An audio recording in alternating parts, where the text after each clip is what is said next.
நாகங்களை வழிபடுவது உலகம் முழுவதும் பல பண்பாட்டினரின் பாரம்பரியமாக இருந்து வந்துள்ளது. ஆனால் மனசாதேவி ஒரு சக்தி வாய்ந்த நாக தேவதையாக கருதப்படுகிறார். சில புராணங்களின்படி அவள் காசியப முனிவரின் மகள், சில கதைகளில் சிவனின் சக்தியாக கூறப்படுகிறது. மனசாதேவி நாகர்களுக்கு பாதுகாப்பாக இருப்பதால் அவர்களுக்கு ஒரு தெய்வமாக போற்றப்படுகிறாள்.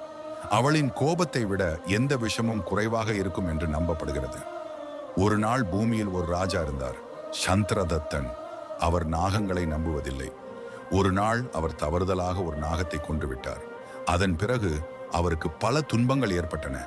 இதை கேட்ட மனசாதேவி சந்திரதத்தனை தண்டிக்க வந்தாள். ஆனால் சந்திரதத்தன் மனசாதேவியின் மகிமையை உணர்ந்து அவளை வழிபட்டு தனது பிழையை உணர்ந்தார். அதன் பிறகு மனசாதேவி நாகத்தினரின் பாதுகாவலராக வழிபடப்பட ஆரம்பித்தாள். இதனை நம்பிக்கையுடன் வழிபட்டால் நம்மை நாக தோஷத்திலிருந்து காப்பாற்றலாம் என்று பலர் கூறுகிறார்கள். இந்த கதையை பற்றி உங்கள் கருத்தை சொல்லுங்கள்.